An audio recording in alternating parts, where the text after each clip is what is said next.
Hello बच्चों, कैसे हो आप लोग। आज हम स्टार्ट करेंगे क्लास 8th का science chapter number 1। Chapter number 1 है आपका क्रॉप प्रोडक्शन एंड मैनेजमेंट। तो आज हमें ये पढ़ना है। तो आइए पढ़ते हैं कैसे। तो सबसे पहले इसमें है कि why do we need food. इस चैप्टर में हमें फूड के बारे में पढ़ना है, फूड रिसोर्सेज जो होते हैं उस सब के बारे में पढ़ना है, क्रॉप्स के बारे में पढ़ना है, क्रॉप्स कैसे लगाया जाता है, उसकी वैरायटीज़ क्या होती हैं, ये सब पढ़ना है हमें। तो आइए देखते हैं।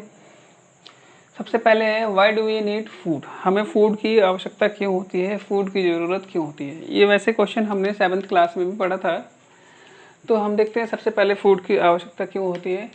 We need food because it give us energy. Food हमें एनर्जी देता है। कीप अस हेल्दी, ये हमें हेल्दी रखता है। And help us to grow and as well as repair and replace our damage tissue. तो हमें फूड की आवश्यकता इसलिए होती है क्योंकि फूड से क्या होता है, हमें एनर्जी मिलता है, हम ग्रोथ के लिए हमें एनर्जी मिलता है। उसके बाद से क्या होता है कि ये हमें हेल्दी रखता है और जो हमारे टिश्यू डैमेज हो जाते हैं उसको रिपेयर करता है। तो इसलिए हमें फूड की आवश्यकता होती है, फूड की रिक्वायरमेंट होती है। उसके बाद से आता है how do plants and animal gate their food. जो प्लांट और एनिमल्स होते हैं वो अपना फूड कैसे ऑब्टेन करते हैं, कैसे प्राप्त करते हैं। तो 7th क्लास में हमने पढ़ा था न्यूट्रिशन इन प्लांट्स। तो उसमें हमने पढ़ा था कि प्लांट्स अपना फूड कैसे ऑब्टेन करते हैं। तो उसमें हमने प्लांट कैसे फूड प्रिपेयर करते हैं उसके बारे में पढ़ा था। तो मोस्ट प्लांट जो ग्रीन प्लांट्स होते हैं prepare their food by the process of photosynthesis. जो ग्रीन प्लांट्स होते हैं वो अपना फूड फोटोसिंथेसिस प्रोसेस के द्वारा बनाते हैं। ठीक है। तो how do plants and animal gate their food. इससे पहले हमने 7th क्लास में पढ़ा था कि प्लांट्स अपना फूड प्रिपेयर करते हैं, उस प्रोसेस को हम फोटोसिंथेसिस करते हैं, उस प्रोसेस को हम फोटोसिंथेसिस कहते हैं। तो प्लांट्स देखिए यहाँ पे, प्लांट्स फोटोसिंथेसिस प्रोसेस के द्वारा प्लांट क्या करते हैं, अपना फूड प्रिपेयर करते हैं। फोटोसिंथेसिस क्या होता है, it is the food making process by green plants. जो ग्रीन प्लांट्स फूड प्रिपेयर करते हैं उस प्रोसेस को हम फोटोसिंथेसिस कहते हैं। तो ग्रीन प्लांट्स जो होते हैं फूड प्रिपेयर करने के लिए कार्बन डाइऑक्साइड गैस का यूज करते हैं, जो हम उन्हें ब्रीथ आउट मतलब रेस्पिरेशन के थ्रू देते हैं। फिर उसके बाद से वाटर का यूज करते हैं, सनलाइट का यूज करते हैं और क्लोरोफिल का यूज करते हैं। तो इन 4 चीज़ों का यूज करके प्लांट्स क्या करते हैं, अपना फूड प्रिपेयर करते हैं। अच्छा, तो जो प्लांट फूड प्रिपेयर करते हैं, तो एनिमल्स क्या होते हैं, एनिमल्स फूड के लिए प्लांट्स पे डिपेंड होते हैं। एनिमल्स, कोई भी एनिमल है अल्टीमेटली वो डायरेक्टली और इनडायरेक्टली अपने फूड के लिए वो प्लांट पे डिपेंड होता है। तो इस तरह से प्लांट जो होते हैं अपना फूड फोटोसिंथेसिस प्रोसेस के द्वारा प्रिपेयर करते हैं, ऑब्टेन करते हैं। और एनिमल्स जो होते हैं अपने फूड के लिए वो प्लांट्स पे डिपेंड करते हैं। दैट मीन्स कि एनिमल्स अपना फूड प्लांट से ऑब्टेन करते हैं। उसके बाद क्या है, व्हाट इज क्रॉप। क्रॉप क्या होता है। तो बेटा क्रॉप का मीनिंग देखिए क्या होता है। क्रॉप का मीनिंग होता है जब हम किसी फील्ड में सेम टाइप के या एक ही टाइप के प्लांट को ग्रो करते हैं लार्ज स्केल पे, तो हम उसे कहते हैं क्रॉप। तो क्रॉप का मीनिंग क्या हुआ, क्रॉप का मीनिंग हुआ जैसे मान लीजिए अगर वीट का क्रॉप की बात करते हैं तो उस फील्ड में हमें सिर्फ और सिर्फ वीट ही होना चाहिए, उसके अलावा और कुछ नहीं होना चाहिए। तो देखिए यहाँ देखते हैं क्रॉप क्या होता है। तो what is crop, when same type of plants are cultivated in a field on large scale. ये ध्यान रखना है, large scale known as crop. जब एक ही तरह के प्लांट को किसी फील्ड में लार्ज स्केल पे ग्रो किया जाता है, कल्टीवेट किया जाता है, तो उसे हम क्रॉप कहते हैं। क्रॉप देखिए example, crop of wheat means, अगर वीट का क्रॉप है तो means in the field all plants are that of wheat. मतलब उस फील्ड में सिर्फ जितने भी प्लांट्स होंगे सब किस चीज़ के होने चाहिए, वीट के होना चाहिए। तो हम कहेंगे कि वो फील्ड जो है वीट क्रॉप का फील्ड है। How many types of crops. तो सीजन के बेस पे मेनली 2 टाइप के होते हैं। एक होता है खरीफ क्रॉप्स और एक होता है रबी क्रॉप्स। खरीफ क्रॉप बेटा क्या होता है? खरीफ क्रॉप्स का मतलब होता है कि जो क्रॉप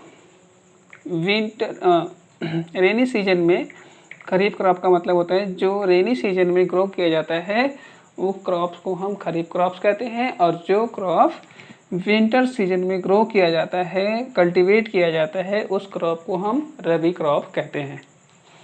अब आगे देखते हैं क्या, right the difference between the kharif crops and rabi crops.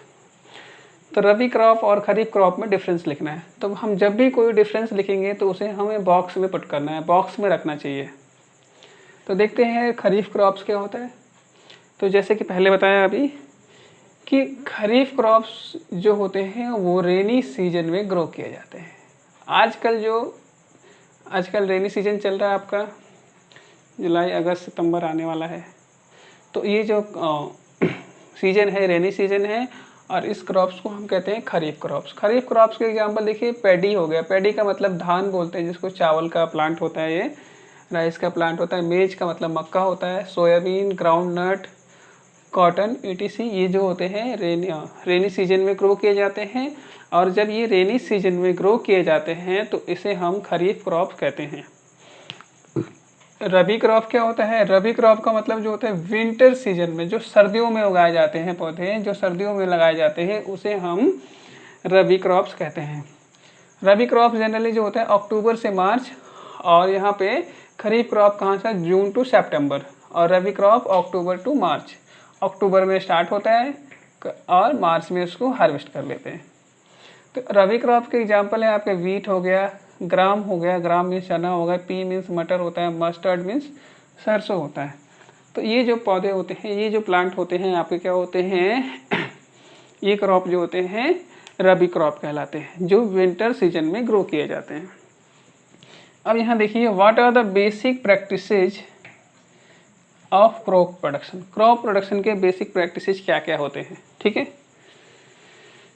तो देयर आर 7 बेसिक प्रैक्टिसेज। कितने बेसिक प्रैक्टिसेज हैं? 7। सबसे फर्स्ट जो है बेटा, सबसे फर्स्ट प्रैक्टिस जो है प्रिपरेशन ऑफ सॉइल। सॉइल को प्रिपेयर करना, मिट्टी को तैयार करना। अब इसमें क्या आता है? सॉइल को लूज करना एंड टर्न करना, ठीक है, to loose and turn the soil. अब देखिए, अगर कोई आपसे क्वेश्चन कर सकता है कि हम सॉइल को लूज क्यों करते हैं, ठीक है, तो सॉइल को लूज करना, टर्न करने से क्या फ़ायदा होता है, हमें क्या बेनिफिट होता है? तो सबसे पहला बेनिफिट तो ये होता है कि अगर हम सॉइल को लूज करते हैं तो जो प्लांट होता है हमारा, या क्रॉप प्लांट होता है, उसकी जो रूट्स होती है वो डीपर इनसाइड द सॉइल जा सकते हैं, ठीक है, सॉइल के अंदर जा सकते हैं। दूसरी बात क्या होती है कि जो उनके रूट्स होते हैं वो ईजिली ब्रीथ कर सकते हैं, मतलब ईजिली ब्रीथिंग कर सकते हैं। और तीसरी चीज़ क्या होती है कि जो उसके अंदर जो फ्रेंडली माइक्रोब्स होते हैं, अर्थवर्म होते हैं, उनके जो नंबर बढ़ते हैं, उनकी संख्या बढ़ती है। और सबसे इम्पॉर्टेंट चीज़ जो होता है कि जिससे क्या होता है कि हम क्रॉप प्रोड्यूस करते हैं तो जो सॉइल का अपर पार्ट होता है वो क्या होता है? बैरन होता रहता है, मतलब बंजर हो जाता है। तो उससे क्या करते हैं हम, जब सॉइल को लूज करते हैं तो सॉइल का नीचे वाला पार्ट ऊपर आता है और ऊपर वाला नीचे चला जाता है, जिससे कि फर्टाइल पार्ट सॉइल का ऊपर आ जाता है। तो ये बेनिफिट्स हमें मिलते हैं सॉइल को लूज करने के। सोइंग, ये सबसे इम्पॉर्टेंट स्टेप है इसमें क्या करते हैं कि सोइंग का मतलब जिस चीज़ का हमें क्रॉप लगाना है, क्रॉप प्रोड्यूस करना है, उसके सीड्स को हम सॉइल में डालते हैं। तो planting of seeds of a crop in soil. उसके बाद होता है एडिंग मैन्योर। अब हमने क्रॉप क्या करा, सॉइल को प्रिपेयर कर लिया, सोइंग कर दिया, मतलब सीड्स को सॉइल के अंदर लगा दिया है। अब उसे क्या करेंगे कि अब उसको हम मैन्योर और फर्टिलाइजर्स ऐड करते हैं। मैन्योर और फर्टिलाइज़र क्या करते हैं? मैन्योर और फर्टिलाइज़र उन्हें न्यूट्रिएंट्स प्रोवाइड करते हैं। तो इससे क्या होता है? Adding manure, adding essential nutrients to soil for growth and development of plant. उसके बाद से क्या होता है, जब हम मैन्योर ऐड कर देते हैं तो उसका अगला स्टेप है आपका इरिगेशन। इरिगेशन का मतलब होता है कि प्लांट को, क्रॉप को वाटर सप्लाई करना।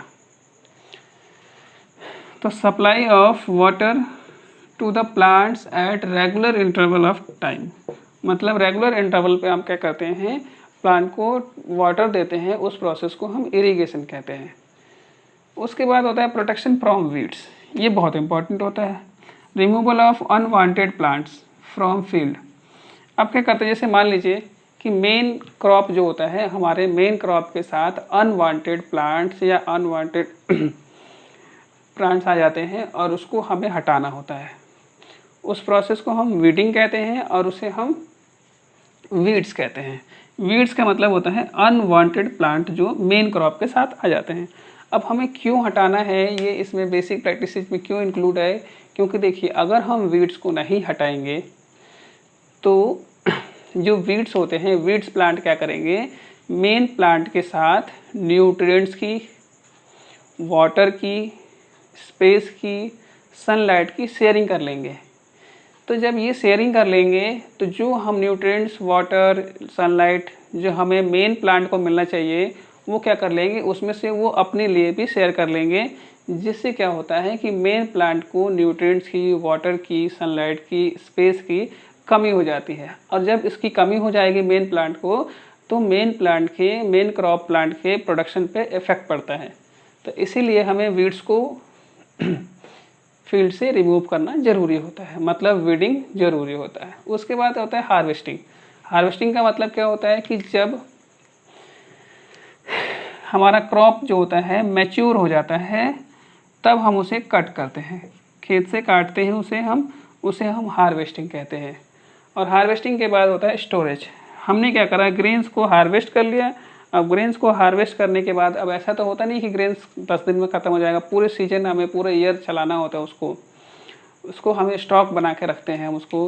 और कैसे स्टॉक बना के रखते हैं, गोडाउन्स में रखते हैं, कहीं ऐसी जगह रखते हैं जहाँ पर जो रोडेंट्स होते हैं, रोडेंट्स मतलब जैसे चूहे हो गए या इंसेक्ट्स होते हैं या मॉइस्चर होता है, इन सब चीज़ों से बचा रहे। अगर मॉइस्चर उसमें लग जाएगा तो वो सड़ जाएगा, इंसेक्ट क्या करेंगे, उसे खा जाएंगे, रैट्स भी क्या करेंगे, उसे खा जाएंगे। तो इस तरह माइक्रो ऑर्गेनिज्म भी उसे ख़राब कर देते हैं। तो इनसे प्रोटेक्ट करके हम रखते हैं और उसे कहते हैं हम स्टोरेज।